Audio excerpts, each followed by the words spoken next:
Well, let us get going. Delighted to be with you. Let me just move these things that are in front of my screen here, so I don't want to have a look at that one while we're going. Delighted to be with you. Have this opportunity to share with you some really great tried and tested and proven ideas, all about persuasion in practice. So what's that benefit that it's going to give us if we are more persuasive? Well, I think about it in this way. All communication is an attempt to persuade someone else to do or avoid doing something now or in the future. Somebody said that to me years ago, and I believe it. All communication is an attempt to get someone else to do or avoid doing something now or in the future. So that applies to every single area of our lives, whether negotiating with somebody who's going to do something for us, or we're talking to a client, or we're doing marketing, we're doing emails, we're doing webinars, we're doing masterclass, whatever it is. All of our life is based on persuasion, either persuading someone to buy or buy into what it is that we do. So that's what we're going to be talking about. And that links into when we are more persuasive, we get more clients. And when we get more clients, we are able to help more people. And when we help more people, we make more money. After all, the outcome they get is a direct reflection to the income that we get. So the more outcome we deliver to people, the more income comes into us. Isn't that a wonderful state of affairs? So get us started in a little bit of background for me, really brief background. I'll tell you what we're going to be covering. I'm going to tell you how we go on this journey continued later on. So first things first, I saw this quote years ago and I thought, what a great way this is. David Ogilvy, only first class business, and that in a first class way. What a wonderful way for us to be in business is to do that. By the way, if you have any questions at all, just put comment in the chat box to Rachel, my PA, and I'm going to show you a picture of Rachel in a moment or two. But if you give Rachel the question, then she'll make sure that I get to them. And if I don't cover them during the course of the masterclass, I am going to stay at the end and answer all of the questions that came in and our one question survey as well. So moving on from there, background, started in business, wow, 50 odd years ago. I think it's 52 or something like years ago. And one of the major businesses I built up was this, Compass Leasing PLC. I'm going to tell you how that came about. I mean, you can tell how long ago that is. If you look at the phone number, there's a 1 missing in the 0121. That was in the days when it's still 021. And in there is Rachel, because Rachel and I have been working together now for 38 years.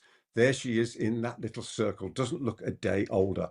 And I learned all the way back then a real secret, and it's this. The secret of success is learning from other people. How did I know that? Well, I've always been a lifelong learner, just like you, otherwise you wouldn't be here today. Been a lifelong learner. And back in 1985, I had a piece of direct mail come through the door from Nightingale Conant. And a lot of people here today will know Nightingale Conant. And it was for this audio program, Lead the Field by Earl Nightingale. There he is there, the father of personal development as far as I'm concerned. And I learnt so much from this that I was able to sell that business, Compass Leasing, just 5 years later for over £4 million. Thank you, Earl, for all the lessons that you taught me. And the reason that I sent for it was that Nightingale Conant sent this direct mail and said, you can have this program for 30 days and you don't have to pay for it until the end of the 30 days. And if you don't like it, send it back. There was absolutely no risk. And I thought to myself, Peter, you'd be darn stupid not to take up that offer. So being as I don't like to be darn stupid, I took up the offer and that's the result that we got. We then sold that business and I got into the learning business because I sat down one day and said, what do I love to do? That's a great question to ask ourselves, isn't it? What do I love to do? You might phrase it disassociated by saying, what do you love to do? But another conversation for another day.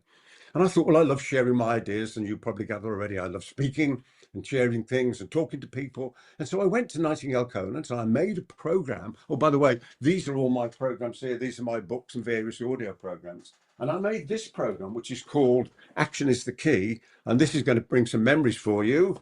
Do you remember these things? Cassettes, wowee, cassettes. There were 30 cassettes in this particular program.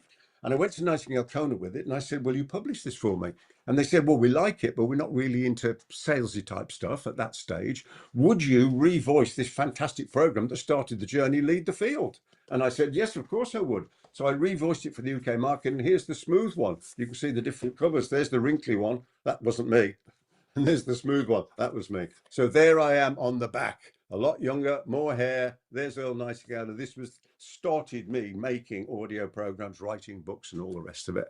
So that was the start of the journey. So what we're going to do today is I'm going to share all these various ideas in a number of different ways. I'm going to give you my best shot today in the time that we've got about what I know about persuasion. Here's something I need to tell you, though, right at the start. I don't have all the answers.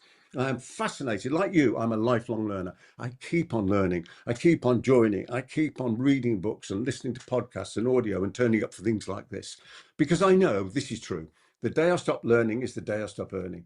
The world is moving so quickly, we need to keep on learning more. So I'm going to tell you the areas we're going to learn about. So I'm going to give you my best shot. And then I'm going to tell you about something that I am involved in, which we started a few years ago with my colleagues, Daryl and Rachel. And that is the Paid Up Club. And I'm going to give you some details about that. And I'd like to make this deal with you. If I give you my best shot on what I know about persuasion, will you give me your best shot to at least listen to what I want to say about the Paid Up Club? It's going to be a short idea. I'm not going to spend too much time on it, and give what I'm going to make as the offer your serious consideration. Would that be a fair trade? I think it is. So if you think that's fair, in the chat box, let's get going in the chat box together. Just give me a capitalized yes in the chat box while I have a swig of my tea and we'll get on going.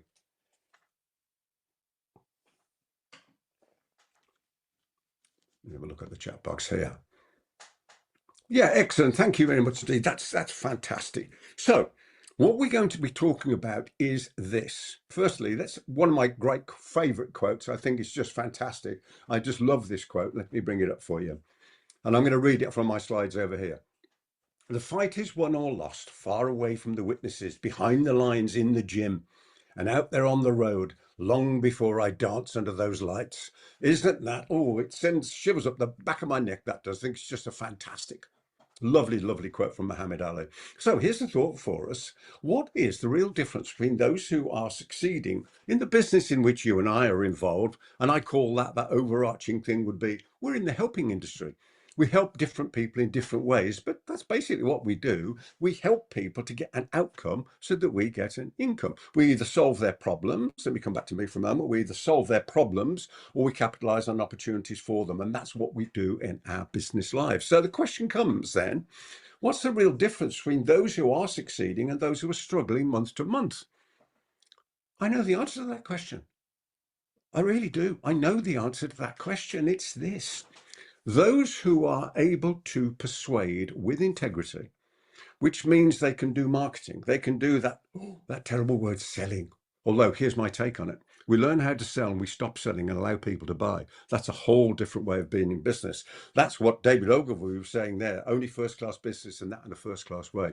But the difference is they are able to persuade people with integrity. And why is that true? Because as I've been doing this industry, what I've been doing for the last 30 years, I've dealt with a lot of people, and I've realized that it's not the quality of the service they provide. It's not the quality of the ideas they provide. It's not how good they are at doing the doing of their business. No, it's how good they are at persuading people to become their clients or their patients or customers, depending on which word you use. I prefer clients to customers. I think there's an implied duty of care.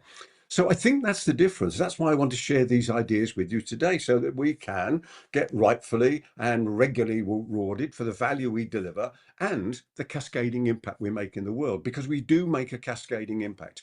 If you help somebody get, figure out the £100,000 extra, that doesn't just change their life. It changes probably their family's life. It changes the community's life because they pay the taxes, hopefully.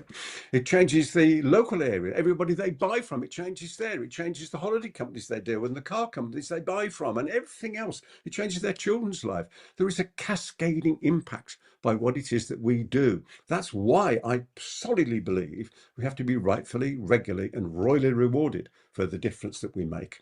So there's three areas that we're going to be talking about today. And let me just look at my notes here.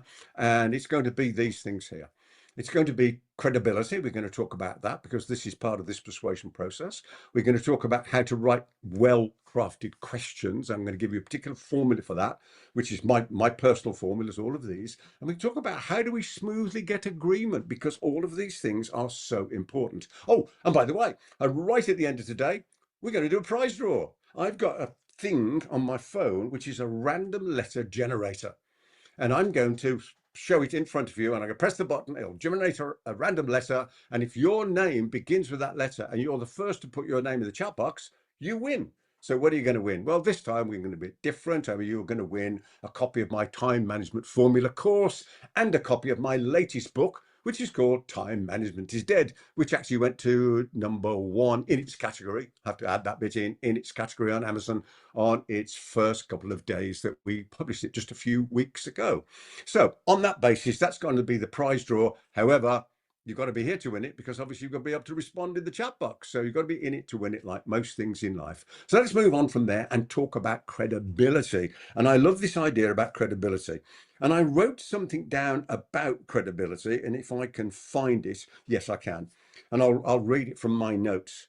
The non-negotiable foundation of persuasion is credibility, in my opinion. When you get this right, your credibility is unquestioned, trust is automatic, and decisions come so much easier. And we know this to be true, don't we? So here's an expression we've all heard. Now, here's a thought for you. I can say we all because you know there are other people on this call. You can't say you all if you're recording a video, because people are not normally gathering together to watch your videos. You can't say you all, or many of you, or some of you, when you're writing in your emails or your web page. Please do not make this classic mistake of writing to a crowd when you should be writing to one person. So I can say it because we know we're all here. So we all, or I could rephrase that and say, you know, but you have to be heard to be believed. That's logical. It's true, isn't it? But I think this is so much more important. You have to be believed to be heard. Earl Nightingale said it beautifully on this wonderful program here, Lead the Field. He said this: who you are speaks so loudly, I can't hear what you're saying. Who you are speaks so loudly, I can't hear what you're saying. I mean, isn't that just fantastic and so relevant for everything that we're doing? And it's so relevant to being more persuasive. Credibility is one of the foundations of that. And as von Clausewitz said, success is created from a firm base. It was a slight retake on what he said, but you've got the idea of it. So here's some thoughts. This is the neuroscience of trust. I'm not going to go into the big words because we don't need to. What happens is this, is when the source is perceived as credible, it activates reward processing. What does that mean? Well, it makes us believe, and it makes us feel good about that belief, and we believe more easily. I'm going to give you some key thoughts on this as well. However, there's a second part to this, is that with a non-credible source, when we perceive the source of the ideas, the information, the learning to be non-credible, then it triggers error monitoring. And what does that mean? It means that we're listening out for the mistakes. Instead of listening out for the confirmation bias, what we believe, oh, that's good, I believe, yes, let's go on with it. It triggers us to think, hang on a minute. And we probably do this. We cross our arms, we lean back, and the little red bit in the corner of your eye, which is called the caruncle, spelled car-uncle, disappears, which is a classic yet little known secret to when somebody disagrees with what you say. And it's created by the movement of the lower eyelid towards the nose and up. And here's the look. Did you see that happen? And my lower eyelids move towards my nose and up, and the little red bit in the corner of my eye disappears. It's that. Now, you don't say to somebody, your caruncle's disappeared, because they won't know what you're talking about, but at least you'll know, and you'll be able to change your message. So what science tells us is this. Let's have a look at this here. What science tells us? It tells us that credible sources are processed with less cognitive effort. Isn't that wonderful? When we're credible and we're talking to people, it's easier, it takes less effort for them to listen to us, to bring in that information from us. What a wonderful thing that is. Secondly, it's more likely to be recalled. Remember, as scientists say to us, hopefully they're right, everybody has perfect memory. What they don't have is perfect recall in the moment in which they want it. But years ago, 1926, Professor Alexander Luria discovered this guy called Solomon Shereshevsky, known as S, as you can understand with a name like that, had perfect recall. His mind was bombarded all the time with information. He ended up doing tricks of memory. And the one thing he couldn't remember well was people's faces. Why? Because they change. Isn't that interesting stuff? Yeah, Professor Alexander Luria. So more likely to be recalled. The next bit, easier to understand and accept. Wow, this is ticking all the boxes for us when we want to be persuasive, isn't it? Ticking all of the boxes. And we're more influential in decision making. That's what it does. Now, here's a little thought for you. You may have heard of, I'm sure you probably have if you're in this industry, which I know you are, Professor Robert Cialdini. Influence, Science and Practice, the book, and Persuasion. I've read all of his books. I've actually met him and interviewed him when he was in London some years ago. And in his books, he talks about this idea. When a defendant appears in the dock in a trial, when the jury looks at the defendant, they almost instantly make a decision as to whether or not that person is guilty or innocent. And then this is what happens. They listen out in the presented evidence and information for that which confirms their first opinion was right. Is that confirmation bias or what? So I look at that person in the dock and go, yeah, he's guilty. And then I'm listening out to find out that I was right. So I am doing what happens with language, and this is an NLP knowledge, is incoming information we distort, generalize, or delete. On another day, when we're going into more detail, I'll play you a video on this that shows you why this absolutely works. We delete, distort, and generalize incoming information. So that's what we do. We distort the information coming in to confirm our suspicion was right. Now, when we're talking about persuasion, let's imagine we're talking to a client and you start a meeting with the client like this. You go, this is one of my many books, only came out a couple of years ago, Paid. I'm really proud of this book. So I'm having a meeting with a client and I say to the client at the beginning, oh, I bought you a copy of my latest book. And I give it to them and they take it and they look at the back and, oh, there's a picture of me. And, oh, there's some information about me and some benefits about the stuff that I know. And then, because I'm confident, in a very gentle voice, I lean forward and say, would you like me to sign it? Do you think that establishes my credibility? Answer, tick, yes. So if it establishes my credibility, and I just go back to this slide, let me go back here a moment, then the information I then provide is processed with less cognitive effort, more likely to be recalled, easier to understand, accept, and more influential in decision-making. Bingo, big tick in the box. This is why we have to be an author. By the way, if you think of the word authority, which is linked to credibility, obviously, the first 6 letters of the word authority are A-U-T-H-O-R. No surprise, really, is it, that it's author? Anyway, let me get on. So, next bit, let's talk about the 5 pillars of believability. I'm going to go through these at a reasonable pace. You gather I speak reasonably quickly because I know you can understand it at this pace.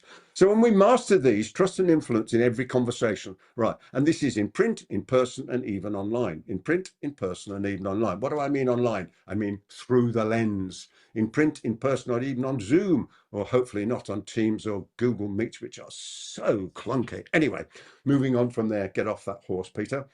Credibility, there's the 5 pillars. Credibility, which is your expertise and competence. And it asks and answers this question: can you actually do it? This is the question we ask ourselves. We will be credible if we can answer that question with a yes, a resounding yes. Do you have the expertise? Do you have the competence? Can you actually do what you say you'll do? Yes. And you can see the other comments I put at the bottom of that slide. Next one, trustworthiness, which is integrity and benevolence. And this is a different question. It says, will you do what you say you will do? Marks out of 10. Will you do what you say you do? Will you live up to that promise? And why not? Next, authenticity and alignment. What does that mean? It means this: do your words match your actions? These are the pillars of credibility and, well, of believability. So you can see consistency in behavior, Jen. You can read the stuff at the bottom of the slide. I don't need to go through that for you. And next, authority. Back again, author ITY. That's what I call authority. Author ITY. And as Cialdini said, there are certain factors in authority, and they're these: title, trappings, and clothing. Now, if that's not a trapping, a book, I don't know what is. What a wonderful way to establish your credibility, your authority, and itself. And what's the question? Why should I listen to you? Why should I listen to you? Well, because you're the authority, of course. And this is really important, of course, with human communication, is warmth and rapport. Warmth and rapport. You've heard it before: know, like, and trust. People tend to buy from people they know, like, and trust. There's various other things as well, but we know that for today, as we've only got this 1 hour together, and the question there is, do I connect with you? Does this make sense? Do I connect with you? Do I like you? It's so important. People say yes more easily to people they like, which is why we have to make sure that we don't abuse that likability factor. So here's the credibility timeline. It's before. So how do we build our reputation before we even have the meeting with someone? How do we become persuasive before we even meet with them? Well, our reputation, as you can see on the slide, is built through online presence, recommendations, introductions, all of those different things. So online presence means putting information out into the marketplace. I run this thing called TGI Mondays. I think I'm on number 1180 something or other, which means I've been putting information out every Monday. That's why it's called TGI Mondays. Thank goodness it's Monday, for 21 years. 21 years of weeks in a row, putting information out there in the marketplace. Does it work? Oh, yes. You can put information out every week. You can put it out every day. Some people put it out every day, but you can put it out every month. But I would suggest every week. And it doesn't need to be massive. It hasn't got to be your magnum opus every week. It just needs to be good quality information, straight to the point of what it is that people want to know to solve a problem or capitalize on an opportunity within the context of what it is that you do. Can you put a book out in the marketplace? Yes, with the cost of books these days and print on demand, you can put books out in your marketing, a wonderful piece of book marketing. Let me ask you this question. Have you ever thrown a physical book in the bin? Not often, I would think. Most people tell me no, they haven't. So if you send somebody a physical copy of your book in a beautiful jiffy bag that's colored and maybe even printed up with a message, are they going to keep it? Yep. Are they going to show it to other people? Yep. Is it going to be on their shelf? Yep. So when the day comes when they think, oh, who was that guy? Who's that woman I was talking? Oh, yeah. Give them a call. Your book is your silent salesperson, marching out there without holidays, pay or car or insurance, working every day, 24. Isn't this? Okay. Oh, don't go too far with that, Peter. Okay. Next bit. During timeline, because we've done before, during, and we're going to do after, obviously, is a real-time demonstration of those 5 pillars. And I've given you those 5 questions so you could be sure that you're being the best you can be on that. And of course, afterwards is follow through with consistency, because that reinforces trust. So the whole idea is that credibility is built across the entire relationship, not just in the meeting itself. It's every single thing we do that makes a difference. And when it comes to credibility, please make a note of this idea. Have a swig of my tea first.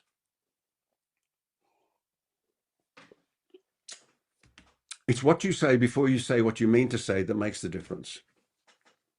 And it's what you do before you do what you mean to do that makes the difference. So if you put the two together, it's what you say and do before you say and do what you really mean to say and do that really makes the difference. I have rehearsed that and practiced that so much. But you've got the idea, haven't you? It's always what you do first that creates a frame around what you do second. I'll say that again. Really important. It's what you say and do first that creates a frame around what you say and do second and subsequently. So important. So let's move on to part 2. And part 2 is this. We're going to talk about questions. Now, in my notes, I think I've got something I wanted to say about questions. Yes. So I wrote this. The quiet force behind every effective conversation. We ask with intention. We listen with curiosity. And then the answers reveal opportunity. Let me say that again for you. The quiet force behind every effective conversation. We ask with intention. We don't just ask questions out of the blue that we haven't thought about. The secret is, and I'll show you again in a minute, listen with curiosity, and the answers then reveal opportunity. And the reason that this is so important is that most people unwittingly misunderstand what happens in persuasive conversation. And they believe they have to spend so much time presenting. No, in selling, we don't sell, do we? We learn how to sell. Of course we have to. We understand the persuasion process. We're here today doing that. Then we learn how to sell, we stop selling, and we allow people to buy. It's such a different way of being in business. And it's all about questions. And if we think of a process for persuasion, it's this. Open, got a good opening. Gather, find out information. What does the client want? Present, adjust, understanding. Conclude, that's closing. And follow, making sure we live up to the promise. Open, gather, present, adjust, conclude, and follow. Open, gather, present, adjust, include, and follow. Notice it's open, gather, present, not open, present, gather. We don't want to be presenting before we're gathering. As Tony Alessandro said when I interviewed him years ago, prescription before diagnosis is malpractice. You can't prescribe a solution until we find out what the possible problems are. I couldn't walk into the doctor says, hi, take these tablets. You go, you don't know what's wrong. But some people do that. They talk to a client and then say, let me tell you about me and what I've got. No. Open, great opening, gathering, very, very important. So this is why questions. So let me reaffirm the difference between those who are succeeding and those who aren't is the people who are succeeding know how to persuade with integrity. And persuading with integrity is asking questions and finding out how we can help people before we even dream of telling them how we can help them. So here's the solution. I've said it a few times. Let's reinforce it. Learn how to sell. Stop selling. Allow people to buy from you. You are the final arbiter in the decision as to whether or not somebody buys, not them. You have to live in a little village just south of Arrogant, which means, and you gather I'm joking with this, north of Confident, but not cocky. North of Confident, but south of Arrogant. That's where we want to be based in order to be very persuasive. Why? Because then it's credible, isn't it? So here's the idea with this is what we have not to do is stop trying to convince people. A person convinced against their will is of the same opinion still. Don't try and convince anybody. Oh, terrible place to be. Terrible. Do this instead. Be convincing. How can you be convincing? Well, write a book. That'll be convincing. Back to what we were just talking a moment ago with all that credibility.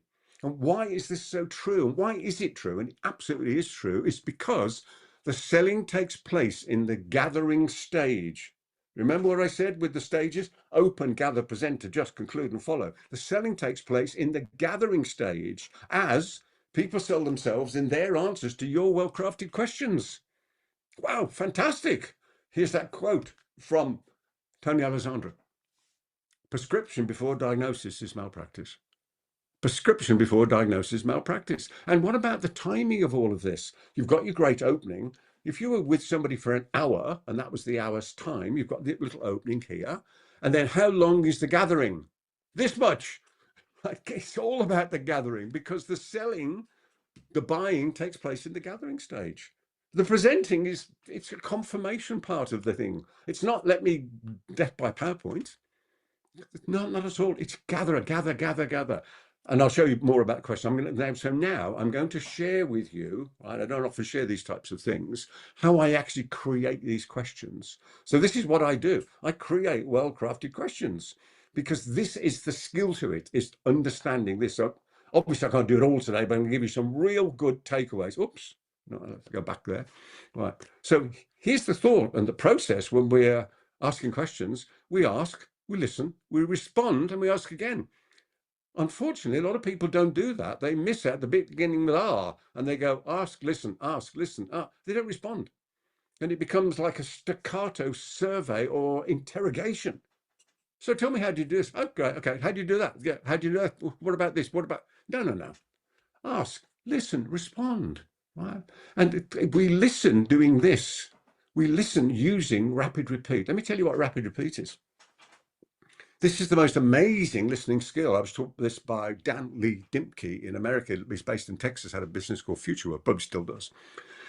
And all you simply do when you're listening to somebody is you talk along with them, not out loud, in your mind, saying the exact words they say a fraction of a second after they've said it. So it would sound like that. Almost as if it was a slight echo. So that's what you do. I can't do it all day, although I am doing it all day, but I'm just doing it silently. So that's what you do, and it holds your mind with absolute concentration on what it is they're saying. And what I find then is I'm able to repeat back to them exactly what they said. In other words, I can paraphrase instead of paraphrase what they say. And what a great way of paying respect to somebody is to repeat what they've said back to them. This is also the way you remember and recall people's names. We remembered them anyway, just recalling them. So that's rapid repeat. Be careful though, because once you start using it, you might start to stare at people as your mind is concentrating on what they're saying. And also, whatever you do when you're rapidly repeating, don't move your lips just because they're moving theirs. If you're talking inside your head, don't start doing this when they're talking, because boy, will they think you've gone crazy. Here's a little expression when somebody's told you something. It's just 3 words, and yet it's so massive rapport building. It's this. Tell me more. You ask a question because you're interested. You're not trying to be interesting. You're trying to be interested. That's the classic expression is, don't spend so much time being interesting. Spend more time being interested. And you ask a question, great question. And then somebody tells you the answer and you go, fantastic, tell me more. Tell me more. I like it. Okay, so here's the solution. And I'm going to show you how to write the questions, by the way, in just a sec. Something just popped up on my computer. Let me see if I can just get rid of it. Yeah, I probably can there. Good. Yes. Okay. Good. So deal with people as though they have said yes, not as though they will say yes. What do I mean by that? Well, just imagine this. You're going in to see a new client and you walk in and almost before you've given them the copy of your book, the client says, hang on a second, I just want to tell you something. I've looked you up on LinkedIn. I've done some research. I've spoken to some of your clients. I've looked at what you do for people. And I have to say, I'm mightily impressed. And unless you make a complete rick of this when we're having a conversation, I'm going to say yes at the end to whatever it is you're going to propose. So let's have a conversation on that basis. And you go, wow, let's do more of these. That's how you treat people. You treat people as though they've already said yes, as though they're already a client. You share your good stuff with them because they're still going to need you to help implement the ideas. Don't hold back. Don't have a lack mentality. Have that abundance mentality. Treat people as though they've already said yes. Deal with them. Tell them great stuff. Help them. Because then they're going to go, wow, if you're telling me this for free, I wonder what you've got in the rest of the box over there that you haven't shared with me yet. I bet that's good stuff as well. Unfortunately, so many people, and I've had this conversation with people, say, well, no, I can't put my good stuff out there, because people will take it away and use it. What? Stupid? Of course you put the good stuff out there. Otherwise, if you put your rubbish stuff out there, people go, they're rubbish, they are. It's counterintuitive, isn't it? So that's how we deal with it. We deal with people as though they have said yes, not as though they will say yes. Let me show you this. This is how to ask calibrated questions that expose the real problem. You'll love this. I know you will. Here we go. Right. So what is a calibrated question? Please make notes. It's this. It's firstly purposeful. So a calibrated question. This is, remember, the selling takes place in the gathering stage. Gathering means you're asking questions and people are telling you stuff and you're commenting on it and then you're asking another one. So the calibrated question is it's purposeful. It has a clear reason. And that reason is you either want to diagnose something, you want to prioritize something, you want to get all the stuff in order so you know which bits to talk about, or you want to confirm a piece of information you thought was right. Excuse me a second. Take a swig of my tea. Good. Second point, it's precise. It asks about a specific outcome, as you can see on the slide there, or a time frame or an example. So lots of specificity. Let's make sure that it is precise. Oh, this is important. It's low friction because it's easy to ask and it's easy to answer honestly. For them to answer honestly. No point gathering information that doesn't do it. There's a nice little comment from Amber. I think I'm just going to bring that on screen. Isn't it great I can bring these on screen like this? Is because I'm using Ecamm Live. So what comments you put in the box, I can bring up on screen if I want to. So thank you for that, Emma. I appreciate that. Let's just take that out of the way. Good. So it's low friction, easy to ask, easy to answer. Great questions are easy to ask, easy to answer. Not convoluted 3-paragraph long. They're easy questions. Next, it's action focused. It produces something you can act on or test. And here's a thought for you. This was taught to me by a good friend of mine, Jill Smith. Great idea. Thank you, Jill. The output of question 1 is very often the input of question 2. Isn't that a nice idea? I haven't got it on the slide for you. Here we go. The output of question 1 is the input, often, not always, of question 2. So that's when we're listening, and that's when we're commenting, and that's when we're asking deeper questions, because we've got to keep on asking deep questions. Next one. All right, here's an example for you then. So you've got the idea. Let me just run back those for you. Right. So 4 things. They're purposeful, they're precise, they're low friction, and they're action focused. So here's an example. I'm going to use diagnosing for this. Remember at the front one, if I go back there, right, it was diagnose, prioritize, or confirm. So I'm going to do a diagnose question for you so you can see. It's a question for you though. Do you have a by any chance an iPhone cable? Oh, Daryl, I can hear you. If you can just mute yourself, Daryl. Okay. Thank you. Right, so here we go then. So a diagnosing question. This is a generic version. You have to personalize this. Can you tell me what impact this issue had? You see how simple that is? Can you tell me what impact this? Obviously, you'll personalize that. That's the formula there for you. And then the second question, and over what period? I'm going to give you an example of this, by the way, in a moment. Right? I'll give you a clear example. So there it is. So there, imagine that then. Can you tell me what impact this issue had? Question 1. Question 2, and you comment on that, of course. you would, when the person gave you the answer, they tell you, oh, that's interesting. Tell me more. Oh, fascinating. And how did that come about? Oh, I see. And then, oh, and by the way, over what period was that? So we're getting time frame with, so we're diagnosing here. So why does that one work? Well, it's purposeful because it reveals the negative impact and uncovers whether the problem is real, recent, and significant, as you can see there. Right? So it's really great, isn't it? It's also precise because it's asking for the consequences, but not just consequences, asking for specific. And also, we're trying to get a date on it. We want that concrete example. We want, was it recent? How far away? And all of those things. It was low friction. It's easy to ask. It was very conversational. It was curious. And when we are curious, it makes it easy for ask and easy for answer.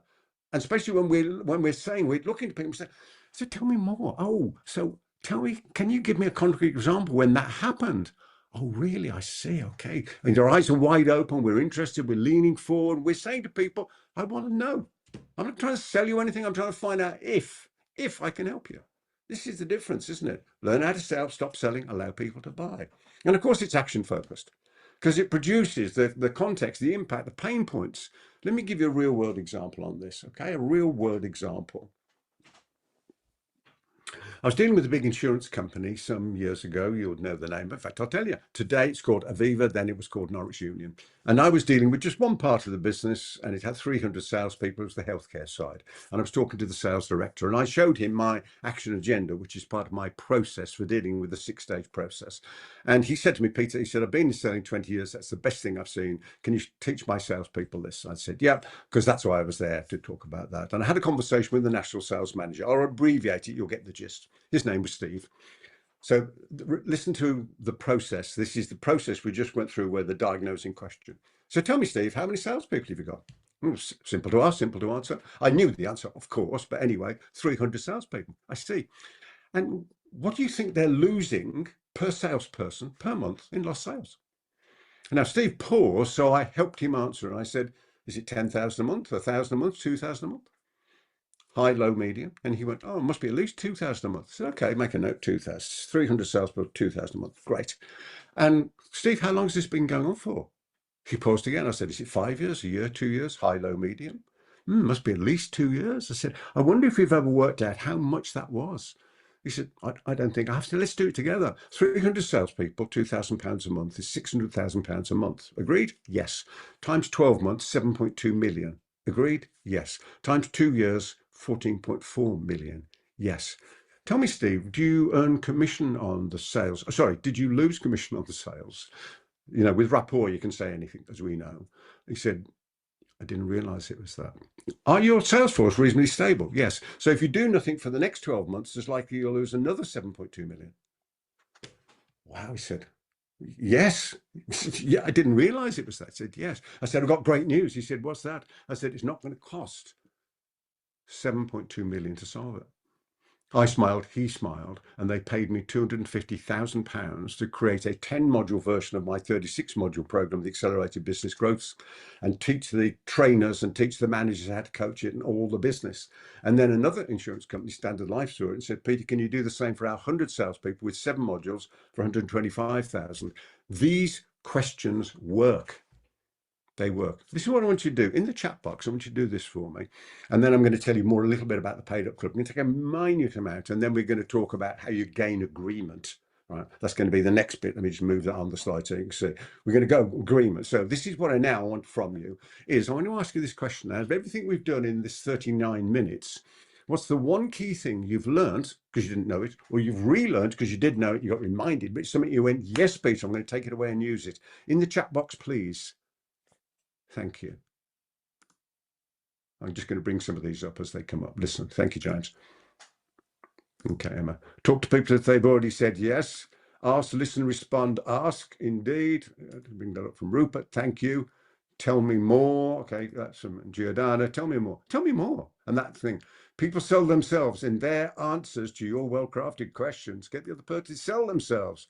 Client, not customer, implied duty of care. Thank you. Prescription before diagnosis. Sell takes place in the gathering stage.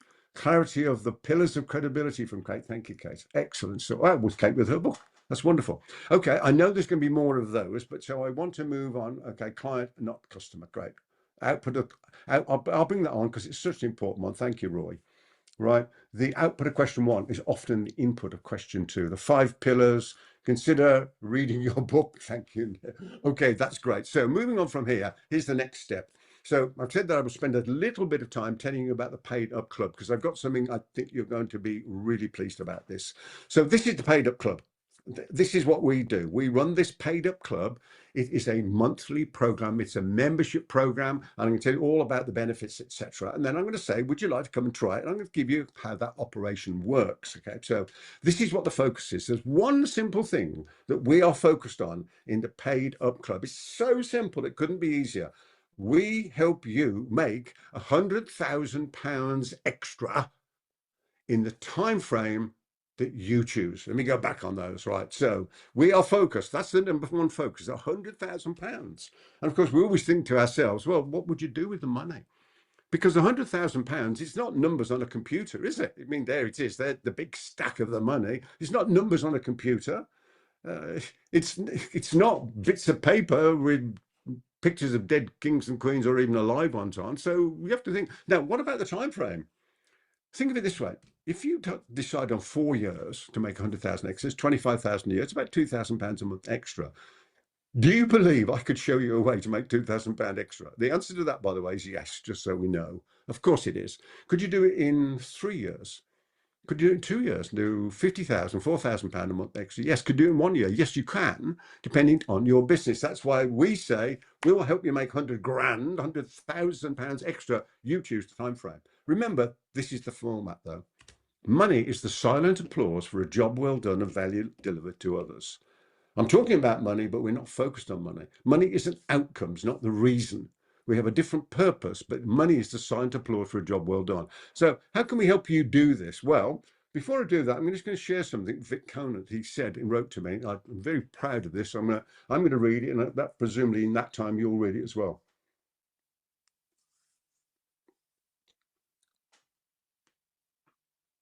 Thank you, Vic. Lovely words. So what happens is there's 3 meetings in a month. One is with me. Obviously, Daryl and Rachel are there as well. There is only just the 3 of us. That's it. You know, we're a very tight-knit company, as you know. We're really focused. We're relational, not transactional. So this is what I do, as you gather. I help you master sales, persuasion, product creation, how to make a book, how to make audio programs, how to do masterclasses, how to do surveys. So you build a business and a life of choice. That's what it's about. Daryl, he is our AI expert. If I want to know something about computers, AI, SEO, Daryl is the man. Daryl is the man. When we get right to the end, I'm going to play you a song that Daryl created with his head and skills and AI, by the way. And it's going to knock your socks off because I've been playing it this morning before I came on here because it gets me bopping. And then so we have Daryl's session for an hour talking about AI, keeping us all up to date. And then we have a session with me, Rachel, and Daryl answering all of your questions. So this is all instant access to proven pricing and marketing strategies. And we have this vault and it's stored in there so you can access the recordings. And when you join, you also get this quick start webinar. So some key ideas you can take away and use immediately in your business. And all of them tried, tested, and proved. There's no BS here from Lectureland. You probably gather that already. Here's some things that people are saying about Daryl's session. Staying abreast of changes without expert help would be too time consuming. So Daryl does that for us. Right? Next one. I mean, there's the key words. I've made it in red. Absolute pure gold, and it is. It's like having a digital twin that extends my expertise and service hours without extending my working day. Daryl's expertise in AI-driven business growth is truly unmatched. Now, to make life easy for you, what we do with everything we do, we create templates. There they are lying on the desk. So if you want to know the customer journey, there's one. If you want to know lead generation and everything else, there's that. If you want to do a webinar, we have a 2-page process on the webinar. You want to make sure you're putting your focus on the right projects, there it is. Or you want to write a book and you need a checklist. Or you want to have more persuasive emails and you want a checklist for that. Or do content creation, we do that. Or copywriting. You know, there's a great headline. How to craft magnetic headlines and make more sales without any previous marketing experience or copywriting skills. That's a formula. And we have, I was going to say hundreds, I'll change it, lots. Right, we've got lots of formulas. And to make sure you avoid copywriting mistakes, here's a great quote from Earl Nightingale. Let me read it for the recording. Don't let the fear of the time it takes to accomplish something stand in the way of your doing it. The time will pass anyway. We might just as well put that passing time to the best possible use. If you were going to send somebody an invite to a webinar, we have a formula. That's how you do it. If you're thinking of making £1 million product, there's a formula for doing that. Or you wanted to run a subscription program.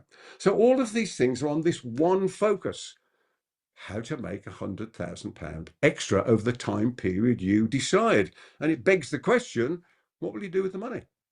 Is there something for the kids, parents, new car, new holiday, I don't know, more recognition, more feeling of significance? I mean, who knows? More for charity? We don't know. Money is the silent applause for a job well done. We know that. That's what this is about. So this is what it is. This is the Paid Up Club community and the recordings. This is the vault. Because we've got this Kajabi website, and you also get this email helpline, and even better still, and this is fantastic, we've actually got an app for it. So when you're on the go and you think, oh, what was Peter talking about that? What did Dal mean that? There, oh, let me bring myself back here, full screen. There is the app. And this is how I think of the app. So you can access the recordings, the community, you can talk to all the other members. This is what it is. It is this. It's 1,000 profit ideas in your pocket. 1,000 profit ideas in your pocket, available at any time. You think, oh, how can I do that? Well, if you want to know how to do it and you need a bit more help, we've also got this. We've got a GPT, especially for Paid Up Club members, called Your Paid Partner. And it's based on my book, Paid.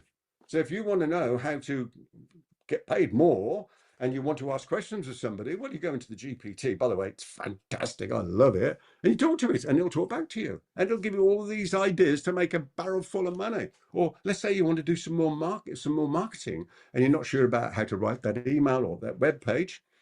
Your copywriting coach. You give it the prompt, we show you how to do that, you put it in and it generates it for you. And you just sit back and it'll work for you.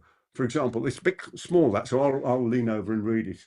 Over the last few days, I've been creating content for a LinkedIn campaign I'm going to be running. I've already written the content, but thought I'd push you through the copywriting coach GPT bot. See results. Wow, the bot doesn't just rewrite, it provides solid feedback and suggestions on how it can be written to make it more engaging. I mean, it is so good. It really is good.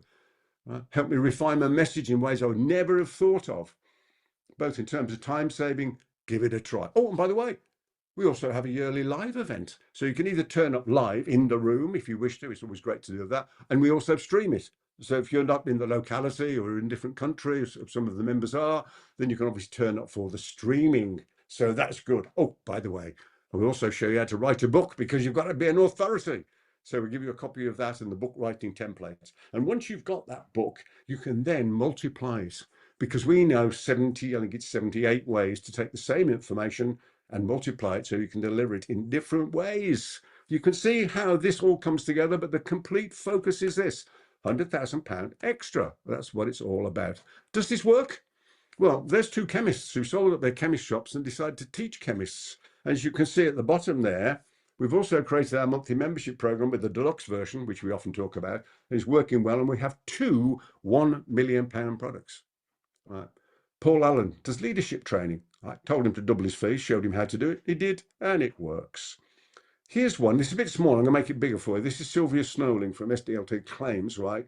Very clever woman. She said this. Turnover before I met Peter, 79,000. 1 year later, 267,000. And in the second year, 384,000. And that was implementing just one suggestion.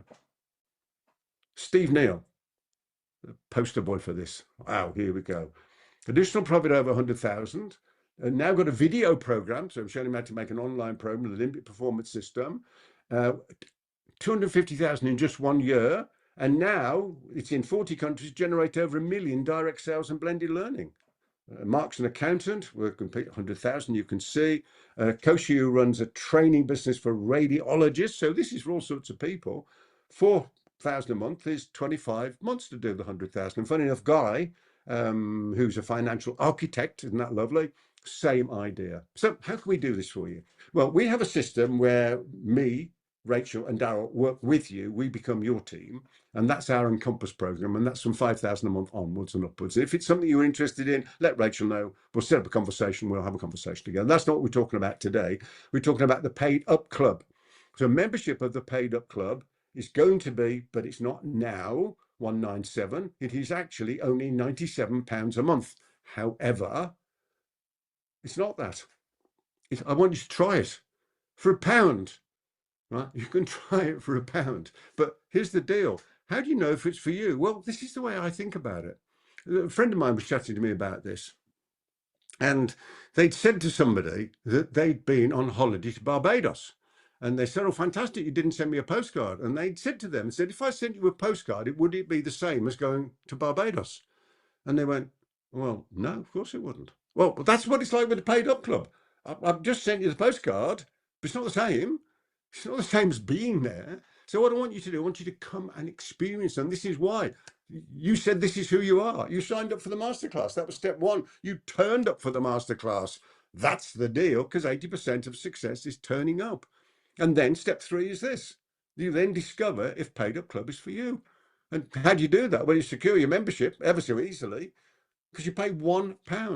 £1, you get complete. We treat you a complete member. You know, some trial thing here. You are a complete member for a month, and then it automatically goes on to £97 a month plus VAT, because the government need their share. And by the way, you can stay for as long or as short as you like. You're not tied into anything. You only stay while it is value to you. So you can tell the sort of people you're going to be mixing with, can't you? You understand that deal. So this is how you join that bit. And then when we finish this bit, I'm going to show you how to gain agreement from people. So there's a QR code. Rachel has put the link in the chat box as well. I won't bring it up yet. I'll bring it up later. So you've got the idea. So it's 3 sessions. I think Rachel's put that in as well. 3 sessions, hour and a half with me, hour with Daryl, hour with me, Rachel and Daryl every month, over different days, obviously. And or put in the diary so you know exactly what. So you can click that link, the bit.ly link there, or click the link in the box, or use that QR code. Pay your £1. That's all you pay. That's it. Come and experience it. Come and experience it. You get a whole month. You can go into the vault. You can get the templates. You can interact with the other members. You can join in everything for it's £1. Would you trust me for £1? I would have thought so. So let's talk now about agreement. We already know what that difference is, don't we? It's people's ability to persuade.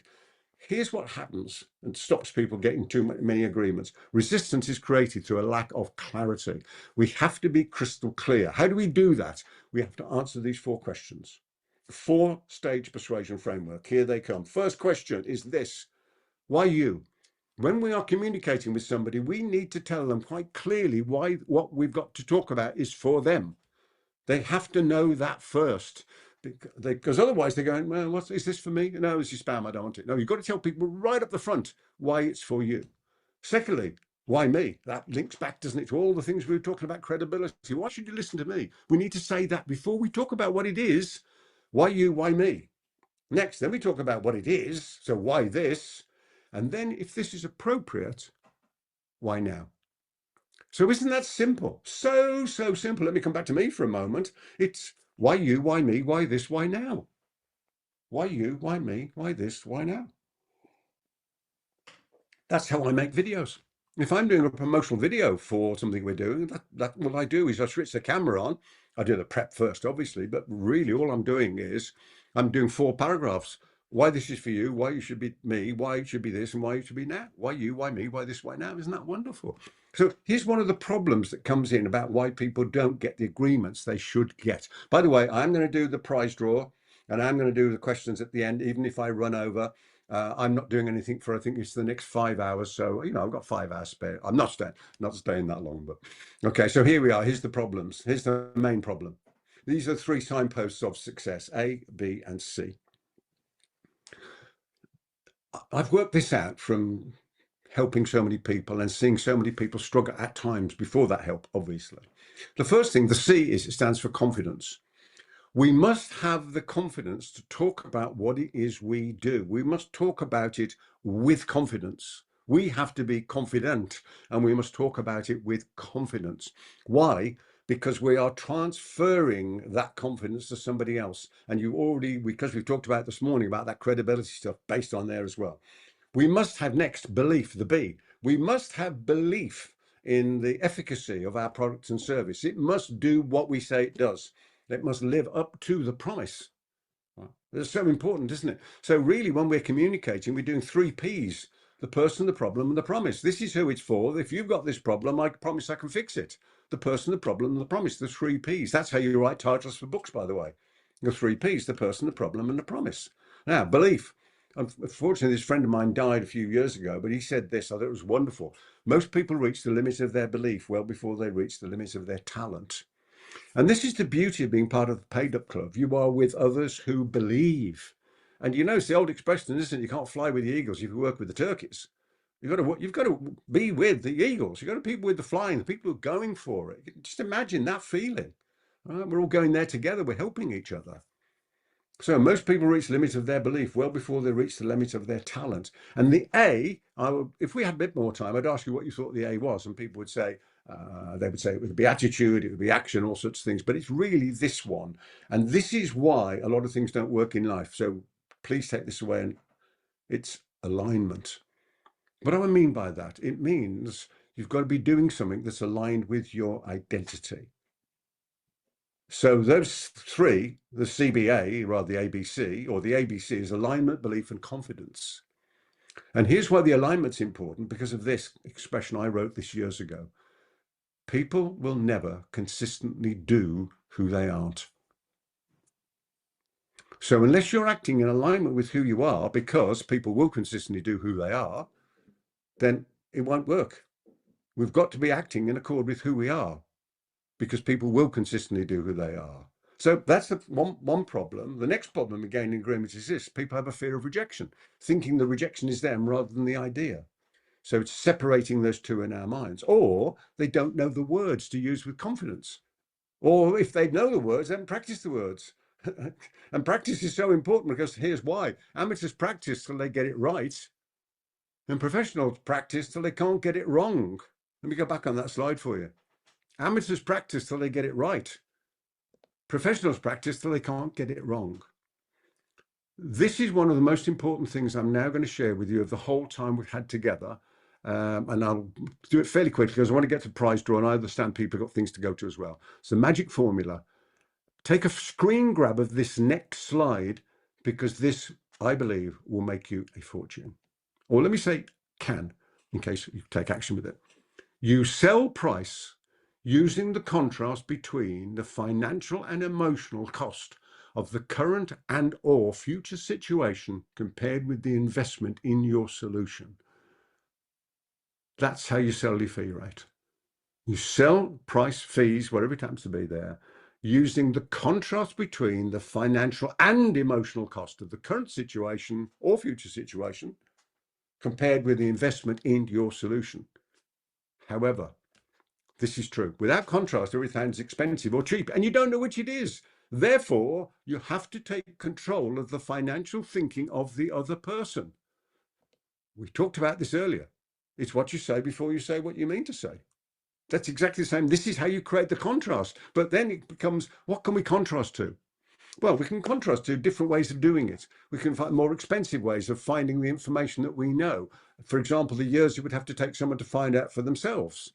Yeah. I was with one of my clients yesterday. I have 280 salespeople, and I've just completely rewritten the sales process for them. And I was with the regional managers, and they said, Peter, but we don't have your knowledge. We can't deliver that. I said, no, I'm going to give you a version you can deliver. That doesn't mean you don't need me in the room. Or I'll create video versions so you play the video and then you facilitate that. Right? Because this is it. What can we contrast to? Right? We've got to contrast to something. Well, it could be time to do it. It could be a more expensive way of doing it, or a less effective way of doing it. Time, money, effort, those are the things we contrast to. Let me do the prize draw. Here it comes. I'm going to do this prize draw. Right, I am going to do so. I'm going to get my phone here, and I've got here a random. I've got a random letter generator. So when I hit that button in the middle, it's going to come up with a letter. If this letter is your first name, the beginning letter of your first name, not surname, and you put your name in the chat box before anybody else, you win. Just so you know, because we've had this in the past. Subject to where you are in the country or the world, you might put it in first, but it won't appear first. I can't do anything about that. It's whatever appears first in my chat box. I'm looking at it at the moment, okay? So you know I'm honest about it. I'll tell you exactly what it is. So here comes the letter. First name, get poised, hope you're ready, and it is H. So the first person with their first name, H, oh no, Rachel already got it. Howard Kent. Howard Kent, you are today's winner. Come on down. Well done. And wonderful. Okay, David, no, it doesn't work because your surname begins with H and you put your first name in. It's got to be your first name begins with the same letter, but thank you. So, Howard, you are the winner. Let me just do this. Something else keeps popping up. I'll just get rid of this and we'll do these 5 minutes because I want to do the questions for you. Excuse me 1 second. Okay, we'll ignore that. Woof. So that was the prize draw. Wasn't that quick and easy? So Paid Up Club, we're going to get into question time in a moment. But before we do that, in case you've got to go off, remember, charter membership is just £1 for 1 month. And all you need to do is to go to that bit there, either QR code or that link, or Rachel put it. Okay, there's the link for the in the chat box there. In fact, let me bring it on screen for you. Right, Rachel's put it there, so I can bring that. So if I came back to me, right, so I just come back to me for a moment. There it is. There's the link there, so you can go there. Absolutely wonderful. Thank you, David. Thank you for these kind comments. So let me just get rid of that again. So what we're going to do then now, I'm going to do question time, which is here. And let me get rid of Rachel's comment. Sorry, there it is. Question. Oh, get rid of it again. Thank you. So I'm going to do question time. Gosh, I've gone all warm now because I've been bopping around for about an hour. It's getting warm in my office, even though I haven't got the heating on. So we're going to do question time, which is this. I'm going to take that screen off, come back to me. If you've got any questions, please put them in the chat box. I'm just going to look in my iPad because I got all the questions and I made some comments so I could answer them for you. So I'm going to whiz these. I'll just stay for whatever it's going to take. Might take 5 or 10 minutes. If you've got to go, I understand totally. And again, let me urge you.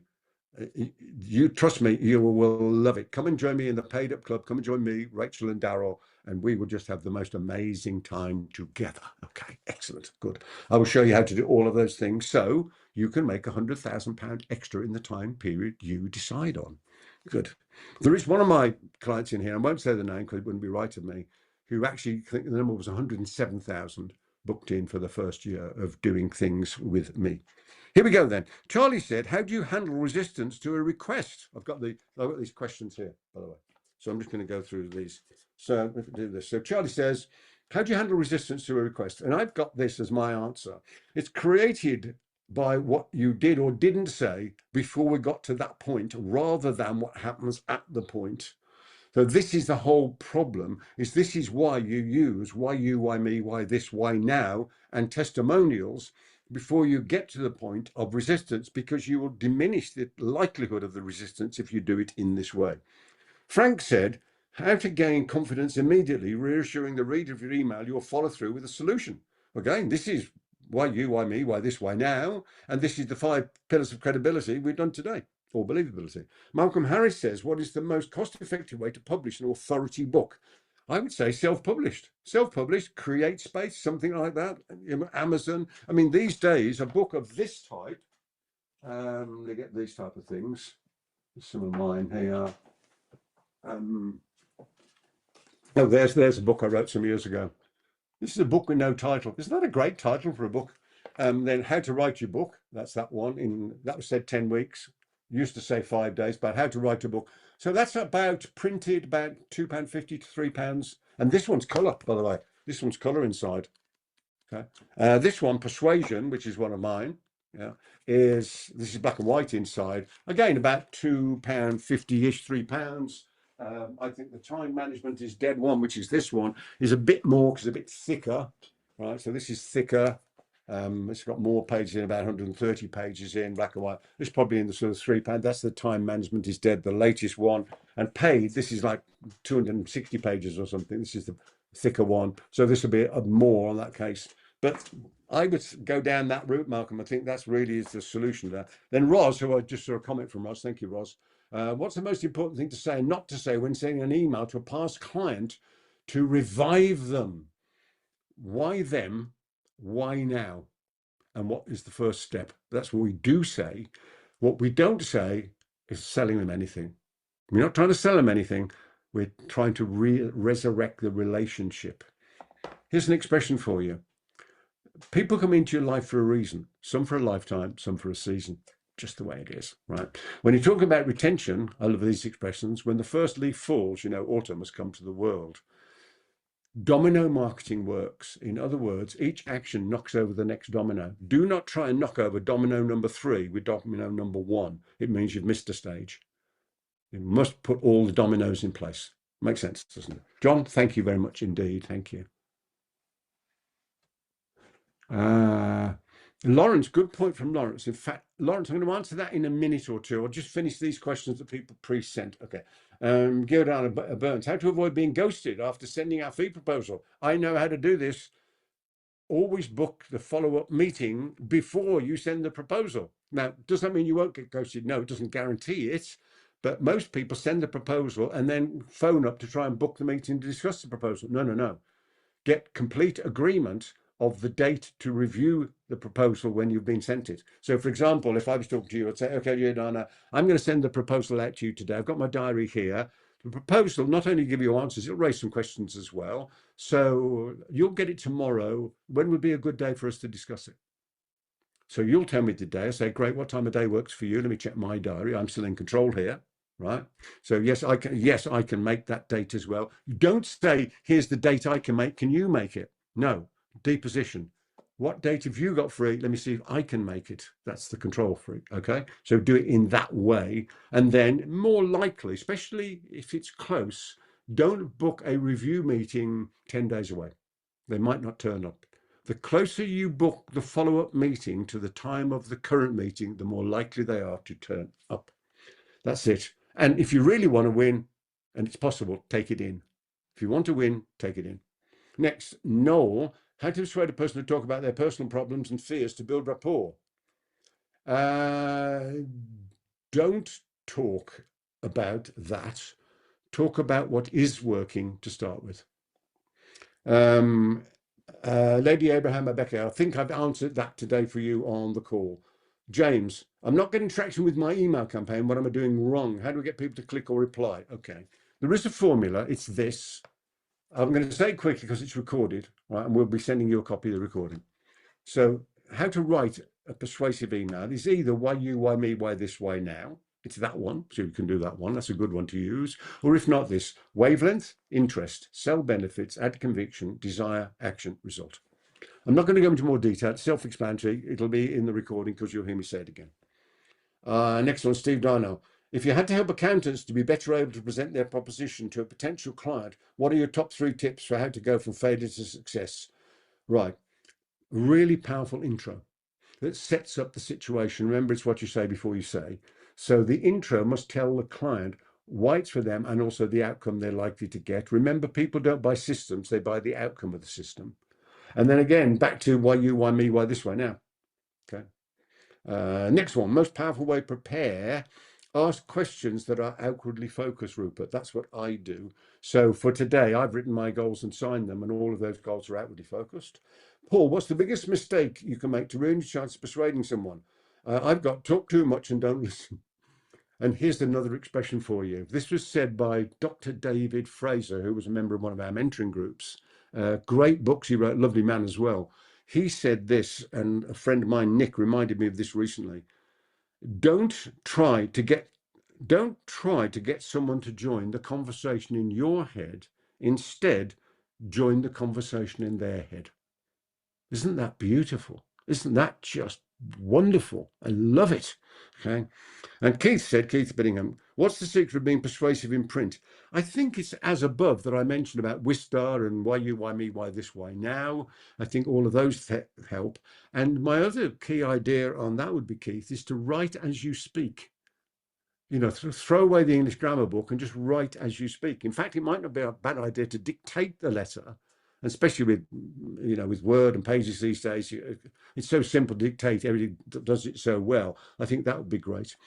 Tim Dumas in Canada said, what's the best way I can prepare to be persuasive in an interaction? And 2 ideas for us is, number 1, outward focus. You know, be really clear, it's outward focus. And the second one is to list the gathering questions. To prepare your questions in advance. Remember, I said the selling takes place in the gathering stage as people sell themselves and their answers to your well-crafted questions. So in other words, we have to spend the time on those well-crafted questions. I've given you one today, a calibrated question. Obviously, I know loads more, which we cover in the Paid Up Club, but that's what you do. John says, when trying to persuade someone, what do you think matters more, appealing to emotions or presenting logic? I think you already know my answer. It's going to be emotions all day long. And Jan, is there a single word or phrase? Oh, you'll love this. This is a cracker. I learned this from, who did I learn this from? Nick Calendar, I think. Please write this down. I'll tell you what this is. It's a single word or phrase that's more effective than any other. I love this as an opening. Here it comes. Tell me. That's a subtle command, by the way, because it's first person imperative. Tell me. Tell me, what made you interested in me helping you to context, whatever's appropriate. So tell me, what made you interested in helping you to finally write that business book you was promised you'd write? And then sit and listen. And you listen for what somebody says after the words I want or anything that means I want. So tell me, what made you interested in me helping you to ... I think that's one of the best questions I've ever come across. Next, Patel Slattery. How do you deal with scope creep when a client thinks they might say an hour, but it takes weeks and months to resolve? Funny, if I had this happen recently with a client, and the way I deal with corporates is it's a retainer. So they pay me X a month and I'm available. Now, obviously only available for a certain amount of time, but it's pretty flexible because I want to give my best. But I'd started with the client based on a particular retainer fee. And within a few days, I think, probably I had a meeting within 3 weeks and said, hang on a minute, a lot of people are contacting me. This is going to be double. And the client said to me, oh, so if it's double, is it double the fee? I said, yes, because it is, because that was fair. And in fact, honestly, I'm spending a lot more time than that, but that's who I am and I love to do it. And the people are lovely people to deal with. So I think you've just got to be upfront about it and say, this is where it is. And reasonable people will deal with that. Yeah. But, the thing is, you only want to deal with relational clients and not transactional customers anyway. And with relational clients, they treat you as the expert, and money, the fee, is one factor. It's not the factor. So relational clients, I think, is the thing. And then I think we had a final question, which was, how do I begin in terms of body language and verbal language? I went a simple comment really, but make sure they match. Oh, David Fraser, he's there. Oh, didn't know that. David, thank you. David Fraser, the person I was talking about with that question about entering in their mind. There it is. Funny if I was going to send you an email this week because I was chatting to Nick, David. Forgive me going in a private conversation, but David, send me an email. Let's get together. I'd love to have a conversation with you. So we've come to the end of it all. Let me just do this bit here, there we go, which is that. And obviously there's the £1 deal and there is the details. But if you have any other questions, well, you've still got me here for the moment before you join me in the Paid Up Club, obviously. Just put your questions in the chat box. Peter, there was another question. If you're yes, right. Yeah. Saberna said she's just starting out her consulting public speaking journey while she's winding down her health informatics company. So she said, for people like me, we do not have clients and their testimonials. How do we start? Right. Okay. I learned this from Napoleon Hill. He didn't know he taught it me, but he did teach it me. I'll say it clearly as an expression because you gather I like expressions. It's this: put the credibility on your content until you've got the testimonials, and then that credibility of content moves to you over time. It is a time thing, but if you put the credibility on the content, and then it'll transfer itself to you. So, for example, Napoleon Hill, who wrote Think and Grow Rich, he was a reporter and he went around and interviewed people and got their information, put it in a book and commented on it. It's not his information. It's the information he gathered from them. They were saying, this is how you get rich. And then he commented on it. We think it's now his ideas because that credibility has gone to him. And now he's died. There's the Napoleon Hill Foundation. And it's wonderful, although I'm not criticizing. It's fantastic. But to start with, if you don't have the testimonials yet, put the credibility on the content. Make the credibility the star. And then as soon as you've done one piece of work, get a testimony. In fact, make it a rule. You get testimonies from everybody. And when should you ask? Because you're new. Ask when they're happy. They might be happy because they met you. They might be happy because you in the meeting gave them a good idea. In which case, you put the credibility on the content, ask for a testimonial on that content, and then on you. Does that make sense? I hope it does, yeah. Good, all right. Malcolm says this. How do I, love to hear you speak, thank you. How do you manage to present without using, oh, hang on, let me bring that back up. Click, click, thank you. Oh, it's gone crazy small. Oh dear. Hang on. Okay. I must have just clicked in the middle. Let me make it a bit bigger. Here we go. Fortunately, I can do this live. It's good, isn't it? How do I manage to present without using pausing noses, ums, are, you know, sort of like basically, etc. Well, the word is practice, but it's also because I have a technique. And the technique is called dynamic listening. And dynamic listening is when you listen to your own voice rather than simply hearing the noise of your voice. So as I'm speaking, now it is subconsciously competent, by the way, obviously, because I've done it for a long time. When I'm speaking, I'm listening to what I'm saying. I'll give you a little expression and it'll make it all come true. Write out loud. If you were writing an email to me, or if I'd written this content to you, I wouldn't put any ums and ers in. I wouldn't say, hi, everybody. I'm delighted to be with you sort of today and absolutely have a situation where, I mean, I wouldn't use that rubbish, would I? I would write it and there would no be ums, ers, or any of those filler words that rob our speech of power, persuasion, and passion.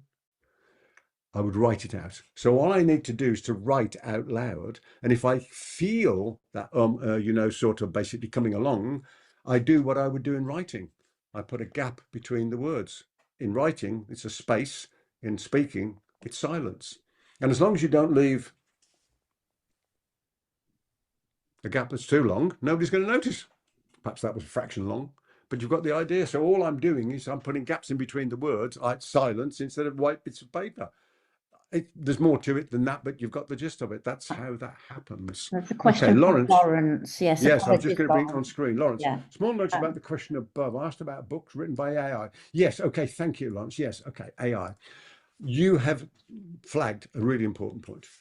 There is going to be a proliferation. There's going to be, what's the word that's overused these days instead of abundance? Plethora. People use the word plethora, which means an overabundance.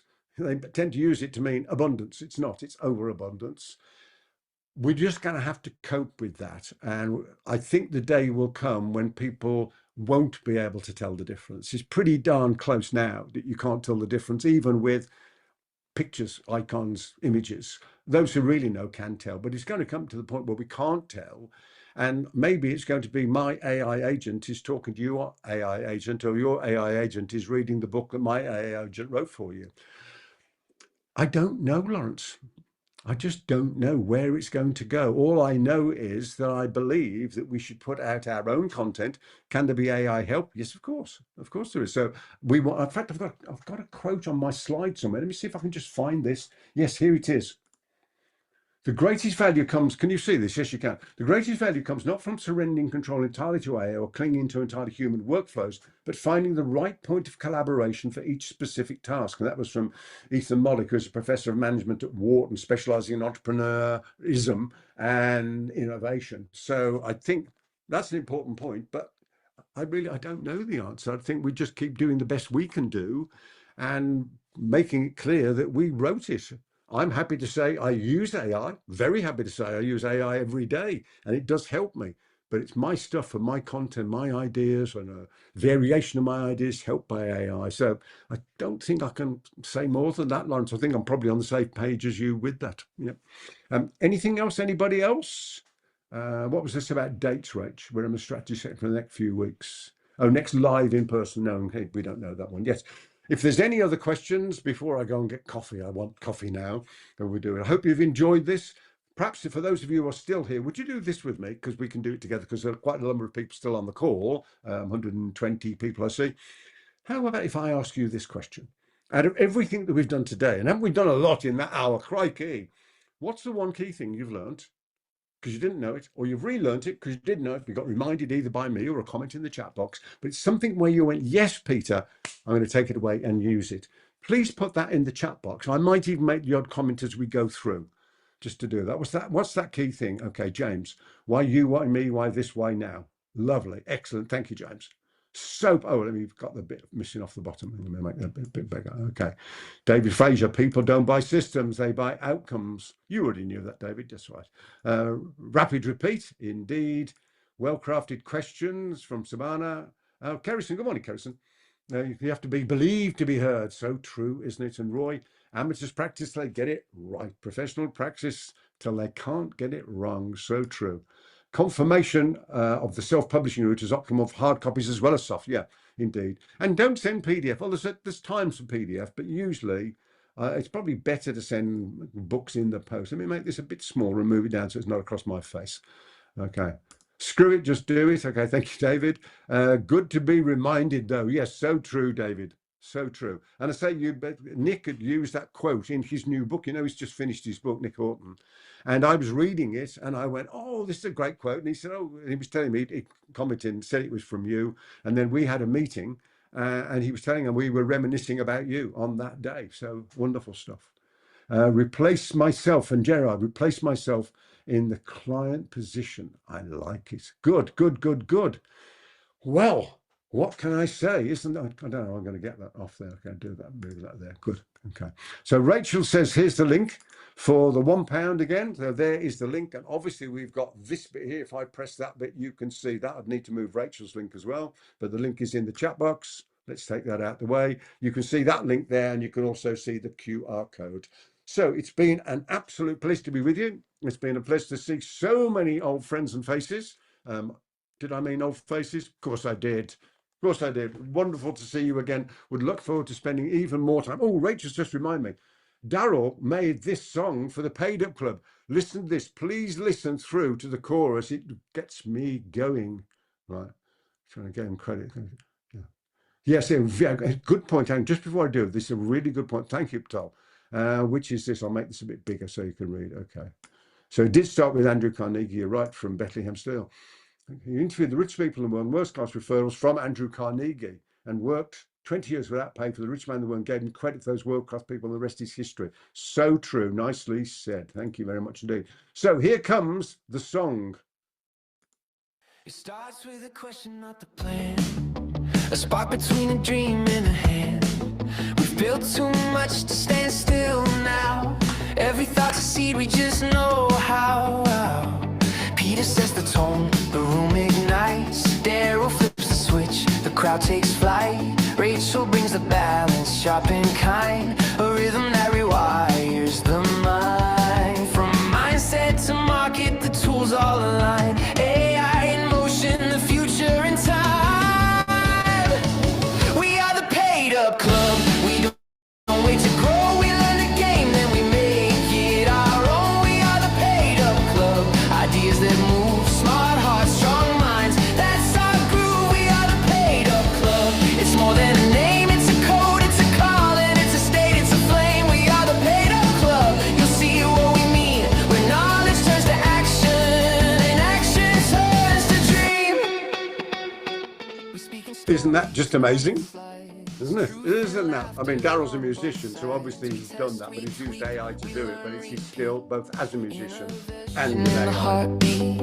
AI whispers, there's more to find. Marketing meets the curious mind. Sales feel simple when it's clear. Growth feels closer every year. We don't chase trends, we shape the frame. This is legacy with a modern day. We are the Paid Up Club. We don't wait to grow, we learn the game, then we make it our own. Wonderful stuff. Absolutely wonderful. Thank you, Daryl. I just love it to bits. When I go to bed, I can't get that song out of my head. I play it so often during the day. Everybody, it's been fantastic to be with you. It's been wonderful to have this opportunity to share with you all of these tried and tested and proven ideas. And I'm looking forward to more time together. Thank you for being here. Thank you for turning up. Thank you for joining in and being in everything. It's a real pleasure. It makes it so worthwhile for me, for Rachel and Daryl. Thank you, Rach, for coping with everything. And I will look forward to seeing you, if it's right for you, in the Paid Up Club. Have a wonderful day. Let's go out there and change the world. See you guys. Bye-bye for now.